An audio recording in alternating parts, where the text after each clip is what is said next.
There are more questions. I know there's, unfortunately, I won't make sure that they catch a flight.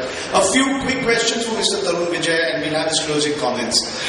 I know this is not the best situation, but this happens. Yes, please. This gentleman with his hand up, and there was another gentleman who wanted to ask a question. I'll just take two questions for Mr. Tarun Vijay. Yes, please. Okay, brief question. Go ahead, Porter, while he gets a... Go ahead, ask him. Go ahead, ask a question. Yeah, sure. Yeah, I think he's also going to be... Alright. Okay. Thank you. Go ahead. Yeah. So my question to you is, I completely agree with the fact that an act of terrorism needs to have a legal framework to be countered. So, by that same framework, when a colony is burnt, when a house is attacked, say a guest vehicle, or a Naroda Party, or a Babu Bajrangi, do they form under a completely different mindset for sedition? Or that is seditious enough of what Babu Bajrangi does to a film, or what he says in Gujarat? Or when West Bengal happens, or Naroda Party happens, is it because there is no Pakistan involved, but it's an act of internal terrorism, we take it out? Okay. I think you understood this question, have you not? He is not able to understand your question. I'll just repeat a little off from the microphone. Yeah. My question is, I completely agree with your suggestion that framework of legalities should contest terrorism of all kinds, including the what Maoists are perpetrating. By the same logic, when an organized violence happens, I'm not using the word state, organized violence happens in Naroda Party Gujarat, West Bengal, or a Babu Bajrangi decides to be a one-man censored war, then is it equally open to sedition, or is it equally acts of terrorism? Okay, I think you made a point. Okay, we'll just take two questions. Yes, please go ahead. Quickly. We don't want him also. Good evening everyone, I'm Akshay Sharma and I'm from the National University of Juridical Sciences, again a law school. So my question is that your party has now been in opposition for 7 years. From 2004, yeah, yes. Yeah. 7 years, and as the largest opposition party. Please go on. We can hear you. As the largest opposition party, basically your job is to give voices to such voices that have been arrested, if we term it in this exact phrase.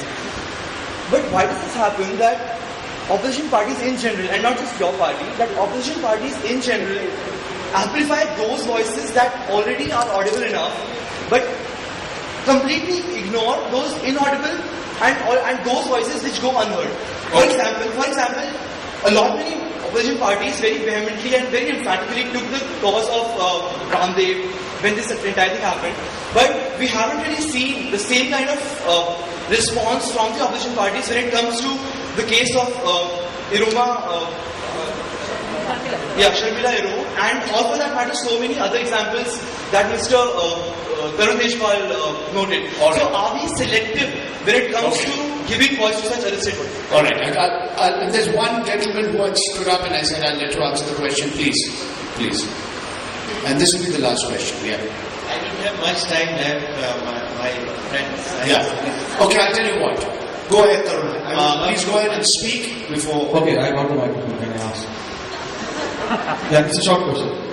Sir, when you talk freedom of voices in a speech, the whole act in the parliament where the ministers throws papers, microphones and bottles at each other, is that an example as a freedom of speech you are sending to a young youth of India, where the whole India is watching you? I'm sorry, I will say, Mr. Tarun Vijay has not been able to understand your question. Keep your mic a little bit of a distance from your mouth and repeat your question quickly, please. I'm saying, as a matter of voice of freedom, you gave me a speech. Now you can listen to sir. Please go on. As a matter of voice of freedom of speech, you gave your speech. Is the minister in the parliament gave the same example to the students of India or the youth of India? It is throw papers, stones and microphone each other. Alright, okay. And second of the question is, you told no Maoist village is a heaven. Give me one example of Maoist village where there is an airport, there is a proper 5-star hotel, there is a proper hospital with high-class doctors, and a proper court with high-class judges. All right. I think you made your point. All right, Tarun, please go ahead. Thank you very much. I think Anuradha ji asked about whether we treat Kashmiri as us, as one of us, and we want either if we want just the territory or the people also, right? I think we want every Indian in Kashmir with us. Whatever color, whatever ideology, whatever faith they have, they are us. They are one of us. And all their voices should also be expressed as prominently as possible. I had been to Lal Chowk, we did a program last year, Shama Prasad Mukherjee program in Sher Kashmir auditorium. Muslims came, all the Srinagar people came, we have our office, we contest all the assembly elections, we go all the villages. Of course, there is a problem of security. Those who go for canvassing, they have to go under security cover or something like that. So there are difficulties. We have an office, BJP office in downtown Srinagar, and we are holding huge programs in Srinagar, in Bhadrawa, in Kupwara, in Rajouri and Poonch. I had been attending those programs. So there is no question that whether we just want a territory or... Tarunji, quick responses because Second you one survived. was... what was the second one? Naroda Pandya. Naroda Pandya. Yes, Pandya. We condemn any violence. We condemn any violence by any organization, by any person against any Indian. If the violence is done by any group, this group or that group, that must be dealt as severely as possible and under the harshest of the laws, quota or anti-terrorism law. I'll be with you. But my plea is, I'm seeing there is a ghettoization even of the arrested voices. If there is an arrested voice in Manipur of Irima or Shamila, there is also an arrested voice of Sabarmati Express and of Kairu. You categorize certain voices as us and certain voices as anyone. I think there is a need to build bridges. I must be able to agree with many of the things that Anuradji says or Tarun says. Because if they say that Desh Bachana hai, khatam baat. Desh bachane ke liye, you have your programs, we have our programs. Why to create more animosity for Desh Bachana hai? Desh Bachana should be our final bottom line.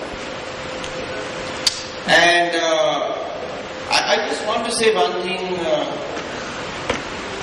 There are arrested voices, agreed, they should be unshackled. But there are arrested minds. They should also be put out of the cages. So both the things should be and about Arunaji, one thing she said that about the Muslims not getting houses, it's bad. But Arunaji, just try to be a Punjabi and try to get a house in Delhi. All Delhiites prefer Bengalis and South Indians. So this is also one facet of it. Thank you. Thank you, Tarun. All right. You better run. I hope you can make your flight. Okay, let me ask Nina Seni to speak. Where is my answer? Next session tomorrow. I can't help it, my friend. I can't force him. He's very clever. I can't use quota or UAPA on him. Yeah? I'm sorry. I don't have the authority. He's very clever. He did me yesterday, he did me today.